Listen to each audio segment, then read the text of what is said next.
The impossible solution.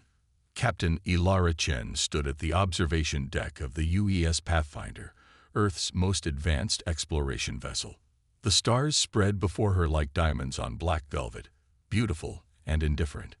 6 months ago, Earth had achieved faster-than-light travel, joining the galactic community. Today, they faced extinction. "Captain, the Galactic Assembly delegation has arrived," announced Lieutenant Marcus Reed, his voice tight with tension. Ilara straightened her uniform. "Show them in." The doors slid open to reveal 5 alien representatives, each more bizarre than the last. Leading them was Ambassador Zorn, a tall, slender being with iridescent skin that shimmered between blue and green. Behind him followed representatives from the major species of the Galactic Assembly: the insectoid Vesperi, the crystalline Luminar, the massive gas giant natives called Jovians, and the plant-like Arborea. "Captain Chen," Zorn's voice resonated through his translator, "we appreciate your invitation, though the circumstances are most unfortunate." Ilara nodded. "Please, follow me to the briefing room." The briefing room's central holodeble activated as they entered, displaying a 3-dimensional map of nearby star systems. The pulsing red anomaly moved slowly but inexorably through space. "The void," Zorn said solemnly. "We've encountered it 17 times in our recorded history. It consumes everything. Matter, energy, even space-time itself. Nothing survives contact." Ilara studied the projection. "And your solution has always been evacuation." The Vesperi representative clicked its mandibles. "The only logical response. The void cannot be stopped or diverted. We relocate populations from its path and preserve what knowledge and artifacts we can." Admiral Wei Zong, Earth's highest military commander, spoke from the head of the table. "Earth has a population of 11 billion. Our colonies hold another 3 billion. Your fastest evacuation protocols could save perhaps 50 million in the time we have. What happens to everyone else?" An uncomfortable silence filled the room. "This is the harsh reality," Zorn finally replied. "Species survive. Individuals perish. This has been the way since the first civilizations encountered the void 20,000 years ago." Ilara couldn't accept that. There must be another option. Has anyone ever tried to stop it? The aliens exchanged glances. The Luminar's crystalline form pulsed with light as it spoke. Early attempts were made. All failed catastrophically. For 15,000 years, the assembly protocol has been evacuation, not resistance. Admiral Zhang activated a new hologram, a detailed schematic of the solar system. Then humanity will be the first to succeed where others failed. He zoomed in on the asteroid belt between Mars and Jupiter. "We propose converting Ceres, our largest asteroid, into a defensive platform." The aliens stared in stunned silence before erupting in overlapping objections. "Impossible. The energy requirements alone. Structural integrity would fail.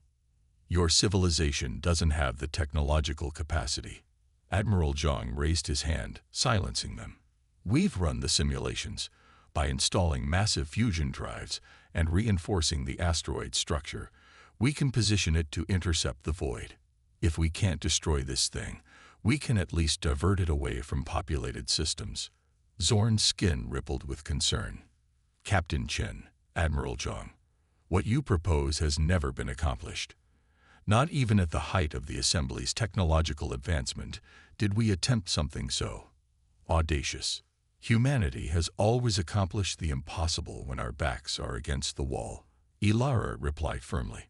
"We're not asking for permission, Ambassador. We're asking for assistance. Any knowledge, technology, or resources you can provide to help us succeed." The Jovian representative, floating in its containment field, emitted a deep, rumbling sound. "The assembly protocol is clear. We will begin evacuation preparations for your most essential personnel and cultural artifacts." Admiral Zhang's face hardened. "Then we'll proceed alone." 3 weeks later, Ilara stood on the surface of Ceres, watching as massive construction ships maneuvered into position. The operation had been named Project Bulwark, humanity's shield against the void. Every nation on Earth had committed resources, setting aside centuries of conflict for the common goal of survival. Dr. Maya Patel, the project's lead engineer, pointed to a massive crater where teams were beginning excavation. "We'll place the primary control center here, protected by the asteroid's mass. The fusion drives will be distributed across the southern hemisphere to provide maximum thrust while maintaining structural integrity." "And you're certain this can work?" Ilara asked, watching workers in exosuits carve into the asteroid's surface. Maya's expression was determined behind her helmet visor. "Theoretically, yes. Practically, we're inventing solutions to problems no one has faced before. But the alternative is watching billions die." Ilara nodded. "How long until the first engines are operational?" 3 months if everything goes perfectly. The void will reach the outer colonies in 7 months. As they spoke, a small ship appeared in orbit, sleek and elegant, clearly of alien design. Ilara's communicator beeped.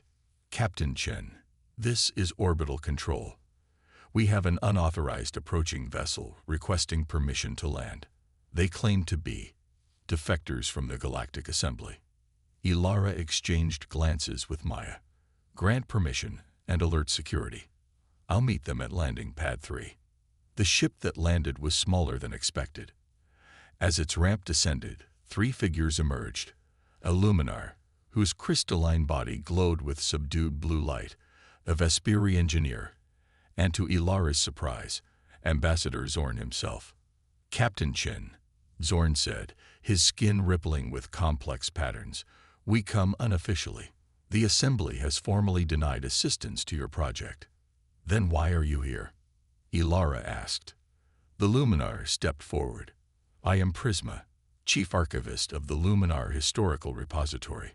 I have access to technological records dating back to before the first void encounter, including—" Prisma hesitated. "Forbidden research into void countermeasures." The Vesperi clicked its mandibles. "Corvin, engineering specialist. Your project's approach is flawed, but its ambition is intriguing." Zorn straightened to his full height. "For 20,000 years, we have run from the void. My species has abandoned 17 homeworlds. Perhaps it is time to try something different." Hope flickered in Ilara's chest. "You're risking everything by being here." "As are you," Zorn replied. "The difference is, we've chosen this risk. Your people never had a choice." Admiral Zhang was initially suspicious of the alien defectors, but quickly recognized their value.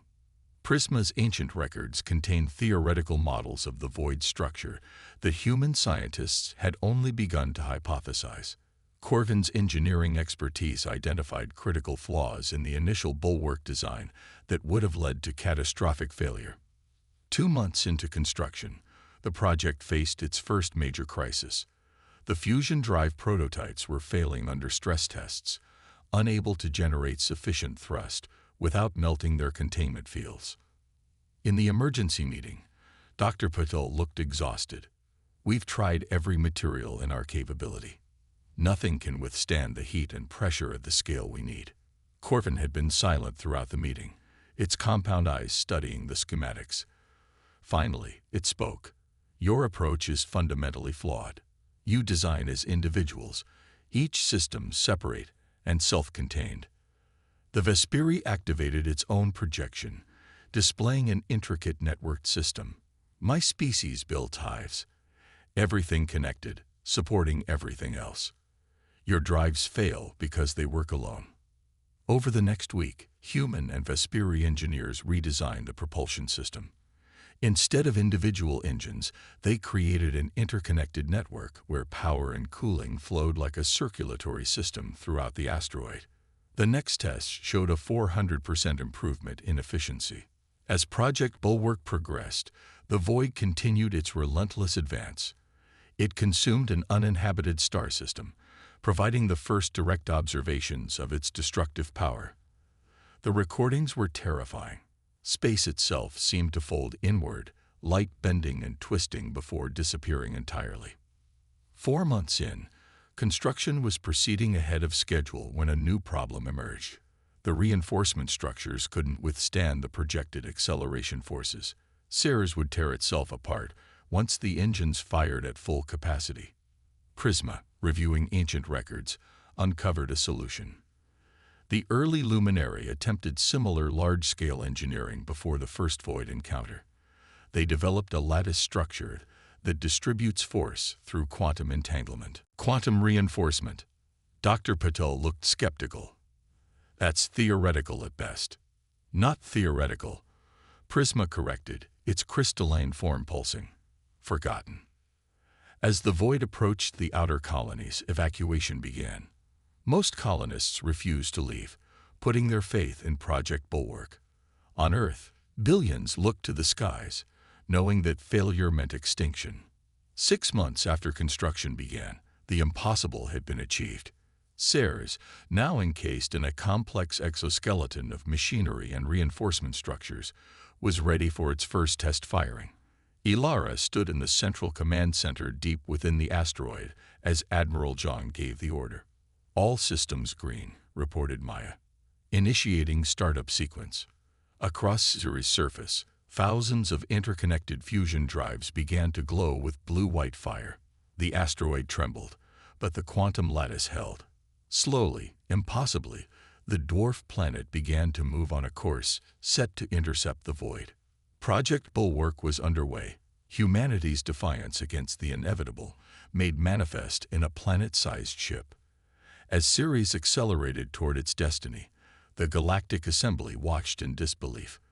For the first time in 20,000 years, someone was standing against the void rather than fleeing before it. And if they failed, at least they would fall fighting. Defiance of the void. 1 month after Ceres began its journey, disaster struck. Deep within the asteroid's core, quantum fluctuations destabilized the reinforcement lattice. Fissures appeared across the surface as Ceres began to tear itself apart. In the emergency command center, alarms blared as engineers fought to maintain structural integrity. Captain Ilara Chen watched the damage reports flood in with growing dread. "Shut down engines in sectors 7 through 12, ordered Dr. Maya Patel. "Redirect power to the stabilization fields." The Luminar archivist, Prisma, analyzed the data streams, her crystalline form pulsing with urgent patterns. "The quantum lattice is failing. The theoretical models didn't account for prolonged exposure to drive radiation." Corvin, the Vesperi engineer, clicked its mandibles in agitation. "We must reduce acceleration or lose the entire structure." Admiral Zhang's voice came through the communication system. "Reducing acceleration isn't an option. The void has increased its velocity. New projections show it reaching the Proxima Centauri colonies in 3 weeks, not 2 months as previously calculated." Silence fell over the command center as the implications sank in. Billions of lives depended on their success, and their shield was falling apart. Ambassador Zorn, who had remained on Ceres despite having the most to lose, stepped forward. "Perhaps we've been approaching this from the wrong perspective." "Explain," Ilara demanded. "For 20,000 years, the Assembly has viewed the void as a natural phenomenon, like a hurricane or earthquake, something to be avoided, not confronted." Zorn's skin rippled with complex patterns. "But what if it's not natural at all?" Prisma's crystalline structure flickered with surprise. "The historical records show no indication." "The historical records show what the Assembly wanted preserved," Zorn interrupted. "But there are older archives, records deemed too dangerous or destabilizing to maintain." Zorn activated his personal data device, projecting ancient symbols that none of the humans recognized. "Before I became ambassador, I served as keeper of forbidden knowledge. These records were sealed 15,000 years ago, after the last attempt to confront the void." Dr. Patel studied the projections. "What do they say?" "They suggest the void isn't a natural phenomenon. It's a weapon, created during a war so ancient that even the combatants' names have been forgotten. A weapon designed to consume entire star systems. The revelation stunned everyone in the command center. If the void was artificial, it might have weaknesses that could be exploited. "Can you translate the rest?" Ilara asked. Zorn's skin darkened. "Much has been lost, but these records reference a resonance key, a specific energy frequency that could potentially disrupt the void's cohesion." New hope energized the team. While engineering crews worked to stabilize Ceres' structure, scientists and theoreticians pored over the ancient data. If they could identify this resonance key, they might have a chance not just to divert the void, but to neutralize it entirely. 2 weeks later, as Ceres approached the intercept point, they had their answer. The resonance key required generating a specific quantum frequency across the entire surface of their asteroid ship, something that would have been impossible without the interconnected drive system that Corvin had designed. "There's a problem," Maya announced after running the final simulations. "Generating the resonance field will overload our systems. The feedback will destroy Ceres and everyone aboard." Admiral Zhang's face was grim on the view screen. "Can we evacuate?" "Not everyone," Ilara replied. "We need a crew to maintain systems until the final moment." Volunteers came forward immediately, humans and aliens alike offering to remain behind to ensure the mission's success. Ilara refused to order anyone to stay but announced her intention to command the final approach herself. As evacuation ships departed, carrying most of Project Bulwark's personnel to safety, a skeleton crew remained. Ilara was surprised when Zorn, Prisma, and Corvin elected to stay. "You've risked enough," she told them. "You should go with your people." Corvin's compound eyes reflected the command center's lights. "We have no people. The Assembly declared us traitors when we joined your project." "Then we finish this together," Ilara said. The day of intercept arrived. From observation posts throughout nearby systems, billions watched as Ceres approached the expanding darkness of the void. The asteroid ship's engines glowed with blue-white fire, pushing it directly into the path of destruction. In the command center, the remaining crew worked with focused intensity. The asteroid shuddered as the void's gravitational distortions began to affect its structure. "Distance to intercept, 100,000 kilometers," reported Lieutenant Reed. "Begin resonance field generation," Ilara ordered. Across Ceres' surface, the drive system reconfigured, channeling energy not for propulsion but to create a specific quantum frequency. Power readings shot into the red as systems operated far beyond their design parameters. "Field at 60% capacity," Maya announced, her voice steady despite the knowledge that they were all probably going to die. "Structural integrity failing in multiple sectors." 70%, reported Prisma. "The void is reacting to the field." On the main view screen, they could see the darkness wavering, its perfectly circular shape beginning to distort. 80%. Drive systems critical. Ceres shook violently. Support beams crashed down in the command center as the reinforcement lattice began to fail. 90%. The darkness of the void seemed to recoil, contracting away from Ceres as the resonance field approached full power. "Field at maximum capacity. Drives overloading." Ilara gripped her command chair as systems exploded around her. "Hold together, just a little longer." The view screen showed the impossible. The void was collapsing in on itself, the darkness folding inward like a piece of paper crumpled by an invisible hand. "We've done it," whispered Zorn, his skin glowing with astonishment. "It's destabilizing." A blinding flash filled the command center as the void imploded, releasing a shockwave of energy that slammed into Ceres with devastating force. The asteroid ship tumbled out of control, massive chunks breaking away as the reinforcement lattice failed completely. In nearby systems, observers watched in awe as the void disappeared in a spectacular burst of light. Where an all-consuming darkness had been, only normal space remained. 3 days later, rescue ships reached what remained of Ceres. Against all odds, the Central Command Center had survived. Protected deep within the asteroid's core, of the 200 crew members who had remained behind, 47 survived, including Captain Chen, Ambassador Zorn, and the Vesperi engineer Corvin. Dr. Patel and Prisma were among those lost in the final moments. News spread throughout the galaxy. The impossible had been accomplished. The void was gone, destroyed by the species that the Galactic Assembly had deemed too primitive to save. 6 months later, Captain Ilara Chen stood before the Assembly Council on their capital world, the first human ever invited to address the full governing body. Her dress uniform bore a new insignia, the silhouette of Ceres against a starfield, now the symbol of Earth's defense forces.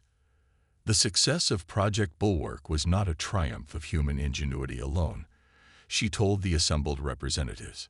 It was what we can achieve when we refuse to accept defeat, when we combine the wisdom of age with the audacity of youth. The council chamber was silent as she continued. For 20,000 years, your civilizations fled before the void, preserving what you could while sacrificing billions. You chose survival over resistance. I don't judge that choice. It kept your peoples alive, your cultures intact. Ilara paused, looking at the faces of species far older than humanity. But humanity makes a different choice. We stand and fight, even against impossible odds. And we invite any who share that spirit to stand with us. Ambassador Zorn, now humanity's official representative to the Assembly, stepped forward. Captain Chen's proposal is before you. Earth offers to share the technology developed for Project Bulwark. In return, we ask for full membership in the Assembly and the establishment of a joint defense initiative. The council chamber erupted in debate. Many species were outraged at the implied criticism of their millennia-old protocols. Others were intrigued by the possibilities this young, innovative species offered. As the arguments raged, a Jovian elder floated forward, its massive gas-filled body dominating the chamber. When a Jovian elder spoke, even the most contentious councils fell silent. 20,000 years, the elder's voice rumbled through the translation system. 20,000 years we have fled before the darkness, losing homeworlds, histories, entire branches of our civilizations. Then comes humanity, barely unified, barely space-capable, and they do in months what we deemed impossible. The elder's containment field shifted, indicating what in Jovian body language was deep respect. I have lived 900 years. I have seen civilizations rise and fall. And I say this, the Assembly has grown complacent in its age. Perhaps we need humanity's fire to remind us what we once were. One by one, other representatives voiced their support. The motion passed with a narrow majority. Earth would join the Galactic Assembly as a full member, and the Joint Defense Initiative would be established with Captain Chen as its first director. As the session concluded, Zorn approached Ilara. Congratulations, Director Chen. You've changed the course of galactic history. Ilara watched as representatives from across the galaxy approached, eager to discuss cooperation with Earth. This is just the beginning. The void may be gone, but there will be other threats. And humanity will face them head-on. I have no doubt, Zorn replied, his skin displaying patterns of admiration. Not just humanity, Ilara corrected. All of us together. That's the lesson of Bulwark. When we combine the best of all our peoples, nothing is impossible. As news of Earth's achievement and new status spread throughout the galaxy, other species began to change their approach to existential threats. Inspired by humanity's refusal to accept defeat, a new era of galactic cooperation and innovation began. And on countless worlds, the story spread of the humans, the young species who built a planet-sized chip and saved the galaxy.